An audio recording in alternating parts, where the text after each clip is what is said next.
Hi, നമസ്കാരം. ഗ്യാസിന്റെ tablet ഗുളിക ഒരുപാട് കാലമായിട്ട് കഴിച്ചുകൊണ്ടിരിക്കുന്ന ആളുകളാണോ നിങ്ങൾ? എങ്കിൽ തീർച്ചയായിട്ടും ഈ എൻ്റെ ചെറിയ വീഡിയോ കാണുകയും അത് ഇൻഫർമേഷൻ മനസ്സിലാക്കുകയും മറ്റുള്ളവർക്ക് ഷെയർ ചെയ്യുകയും ചെയ്യും. ഗ്യാസിന്റെ ടാബ്ലറ്റ് അല്ലെ, നമ്മൾ ഒരുപാട് ആളുകൾക്ക് അറിയാം. പാൻറ്റപ്രസോൾ, ഒമിപ്രസോൾ, പാൻഡി, റാബിപ്രസോൾ പോലുള്ള ഒരുപാട് ഗ്യാസിന്റെ ടാബ്ലറ്റ് അറിയുന്ന ആളുകളാണ് ഈ വീഡിയോ കാണുന്നത്. ഒരു ചെറിയ ഭക്ഷണം കഴിച്ച് ഗ്യാസ് ആണോ എന്ന് സങ്കല്പിച്ച് വീണ്ടും ഗ്യാസിന്റെ ടാബ്ലറ്റ് കഴിക്കുക, അല്ലെങ്കിൽ ഗ്യാസിന്റെ വേദനയാണെന്ന് പറഞ്ഞാൽ ഗ്യാസിന്റെ ടാബ്ലറ്റ് കഴിക്കുക. അപ്പൊ പല ആളുകളും പറയും ഗ്യാസിന്റെ ടാബ്ലറ്റ് കഴിക്കുന്നത് കൊണ്ട് ബുദ്ധിമുട്ടില്ല, സൈഡ് എഫക്റ്റ് ഇല്ല, ആന്റിബയോട്ടിക് ആണ് വിഷയം എന്നുള്ളതാണ്. പക്ഷെ ഈ വീഡിയോ കാണുന്ന എല്ലാവരും മനസ്സിലാക്കണം, ഗ്യാസിന്റെ ഏത് ടാബ്ലറ്റും, പാൻറ്റപ്രസോൾ ആവട്ടെ, ഒമിപ്രസോൾ ആവട്ടെ, റാബിപ്രസോൾ ആവട്ടെ, അങ്ങനെ റാൻറ്റിഡിൻ ആവട്ടെ, ഏത് ടാബ്ലറ്റ് ആയാലും ശരി, ആവശ്യത്തിന് അത് കഴിക്കാം. ഫോർ എക്സാമ്പിൾ, ഒരു വൈറൽ ഡിസീസോ ബാക്ടീരിയൽ ഡിസീസോ വന്നു, അല്ലെങ്കിൽ പല്ലിന് ഇൻഫെക്ഷൻ വന്നു, അല്ലെങ്കിൽ മുറിവുണ്ടായി, അപ്പൊ ഡോക്ടേഴ്സ് നമുക്ക് ഒരു ആന്റിബയോട്ടിക്കും പെയിൻ കില്ലറും അതിന്റെ കൂടെ ഒരു ഗ്യാസിന്റെ ടാബ്ലറ്റ് എഴുതി തരും. പക്ഷേ അതൊരു 3 അല്ലെങ്കിൽ 5 ദിവസത്തെ കോഴ്സ് ആയിരിക്കും. അതോടുകൂടി ആ ഗ്യാസിന്റെ ടാബ്ലറ്റ് നമ്മൾ അവിടെ നിർത്തണം. ഗ്യാസിന്റെ ടാബ്ലറ്റ് നിർത്താൻ ചില ആളുകൾ ഒരു ഫീല് വരിക, സ്റ്റൊമക്കിൽ ഒരു ഫീല് വരിക, ഗ്യാസ് ആണോ ഫീല് വരിക. അപ്പൊ എന്ത് ചെയ്യും, അവർ ഗ്യാസിന്റെ ടാബ്ലറ്റ് 1, 2, 3 മാസങ്ങളോളം ആ ടാബ്ലറ്റ് കണ്ടിന്യൂ ചെയ്താൽ അതുകൊണ്ട് എന്തെങ്കിലും പ്രശ്നങ്ങൾ ഉണ്ടാകുമോ എന്നൊരു ചോദ്യത്തിന്റെ ചെറിയൊരു ഉത്തരവാണ്. ഞാൻ ആദ്യമേ നമ്മുടെ സ്റ്റൊമക്കിനെ കുറിച്ച് പറയാം. സ്റ്റൊമക്ക് അല്ലെങ്കിൽ ഗ്യാസ്ട്രിക്, നമ്മുടെ സ്റ്റൊമക്ക്, വയർ. നമ്മുടെ എല്ലാവരുടെയും സ്റ്റൊമക്കിൽ ഒരു ആസിഡ് ഉണ്ട്. നിങ്ങൾക്ക് എല്ലാവരെയും HCl, ഹൈഡ്രോക്ലോറിക് ആസിഡ് ആണ്. നമ്മുടെ സ്റ്റൊമക്ക് എപ്പോഴും ഒരു അസിഡിക് മീഡിയ ആയിരിക്കണം. ഒരു 4 താഴേക്ക് pH മെയിൻറ്റെയിൻ ചെയ്യുന്ന ഒരു മീഡിയയാണ് നമ്മുടെ സ്റ്റൊമക്ക്. ഈ സ്റ്റൊമക്കിൽ നിങ്ങൾക്ക് എല്ലാവർക്കും അറിയാം, പല ടൈപ്പുള്ള ഭക്ഷണം നമ്മൾ കഴിച്ച് സ്റ്റൊമക്കിലേക്ക് എത്തിക്കുന്നത് അല്ലേ. പല ടൈപ്പ്, നമുക്ക് എന്ത് കിട്ടിയാലും നമ്മൾ കഴിക്കും.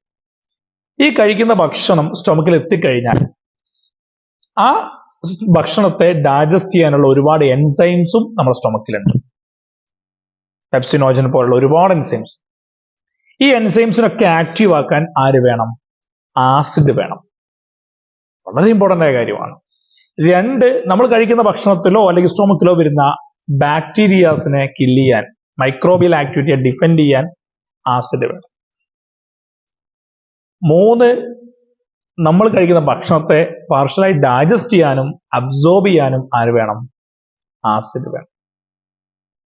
നമ്മുടെ സ്റ്റൊമക് വാളിനെ പ്രൊട്ടക്ട് ചെയ്യാൻ ആര് വേണം? ആസിഡ് വേണം. അങ്ങനെ ഒരുപാട് ഗുണങ്ങളുള്ള ഒരു ആസിഡ് നമുക്ക് എല്ലാവർക്കും ദൈവം നൽകിയിട്ടുണ്ട്. ഈ ആസിഡിനെയാണ് നമ്മൾ എന്ത് ചെയ്യുന്നത്? ഇങ്ങനത്തെ ടാബ്ലറ്റ് കൊണ്ട്, ആന്റാസിഡ്സ് കൊണ്ട് എന്ത് ചെയ്യുന്നത്? അടിച്ചമർത്തുന്നത്. അപ്പൊ നമ്മൾ ഇങ്ങനെ പ്രൊലോങ്ഡ് ആയിട്ട് വർഷങ്ങളോളോ മാസങ്ങളോളോ ഈ ഗ്യാസിന്റെ ടാബ്ലറ്റ് എടുത്തു കഴിഞ്ഞാൽ നമ്മുടെ സ്റ്റൊമക്കിലെ ആസിഡിനെ അടിച്ചമർത്തുകയാണ് ചെയ്യുക. അപ്പൊ ആസിഡിന്റെ ഫംഗ്ഷൻ നടക്കാതെ വരും. സ്റ്റൊമക്കിലെ ആസിഡിന്റെ ഫംഗ്ഷൻ നടക്കാതെ വരുന്നാലോ കുറെ കാലങ്ങളായിട്ട് ഡൈജഷനും അബ്സോർപ്ഷനും ഇല്ലാതാവുകയും ബാക്ടീരിയാസ് വളരുകയും എൻസൈംസ് ഇനാക്റ്റീവ് ആവുകയും ചെയ്യും. അപ്പൊ നമ്മൾ കഴിക്കുന്ന ഭക്ഷണം ഡൈജസ്റ്റ് ചെയ്യില്ല. അപ്പൊ ഡൈജസ്റ്റ് ചെയ്തില്ലെങ്കിലോ അബ്സോർപ്ഷൻ നടക്കില്ല. അപ്പൊ നമുക്ക് ആവശ്യമായ മറ്റുള്ള ഭക്ഷണങ്ങൾ, പിന്നെ എലമെന്റ്സുകൾ ഉണ്ടാവും. അപ്പൊ കാൽഷ്യം, മഗ്നീഷ്യം, വൈറ്റമിൻസ്, അയേൺ, ഇതൊക്കെ അബ്സോർബ് ചെയ്യാൻ ആര് വേണം? ആസിഡ് വേണം. അപ്പോ ഈ ആസിഡ് ഇല്ലെങ്കിൽ അയേൺ കുറയും. കാരണം അയേൺ നമ്മൾ എത്ര കഴിച്ചിട്ടും കാര്യമില്ല, അബ്സോർബ് ചെയ്യൂല.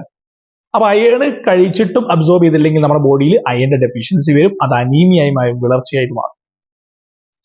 കാൽഷ്യം നമ്മൾ എത്ര കഴിച്ചിട്ടും കാര്യമില്ല. എത്രയോ നമ്മൾ പറയാറുണ്ട് കാൽഷ്യം കുറവ്, കാൽഷ്യം എത്ര കഴിച്ചിട്ടും കാര്യമില്ല.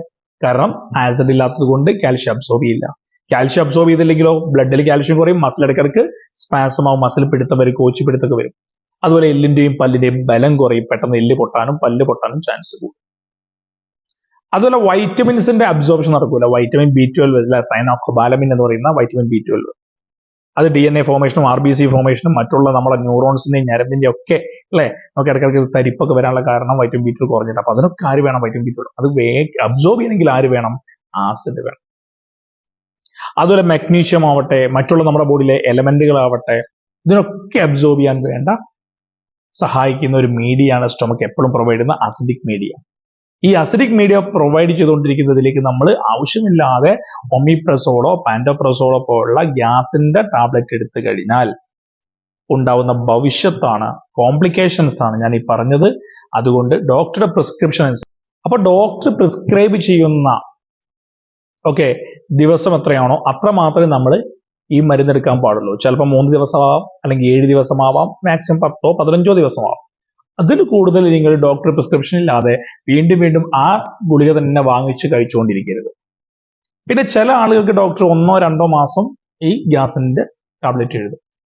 അത് എന്താ കാര്യം എന്ന് വെച്ചാൽ, ഒന്നെങ്കിൽ നമ്മുടെ ഇൻഡസ്റ്റൈനിലോ സ്റ്റൊമക്കിലോ അങ്ങനെ പെപ്റ്റിക് അൾസർ പോലുള്ള പ്രൊലോങ്ഡ് ഡിസീസുകൾ വരുമ്പോൾ ഡോക്ടർമാർ എന്ത് ചെയ്യും, 1-2-3 മാസത്തേക്ക് അൾസറിന്റെ കൂടെയുള്ള ടാബ്ലറ്റിന്റെ കൂടെ ഈ ആന്റാസിഡ്സ് എഴുതാറുണ്ട്.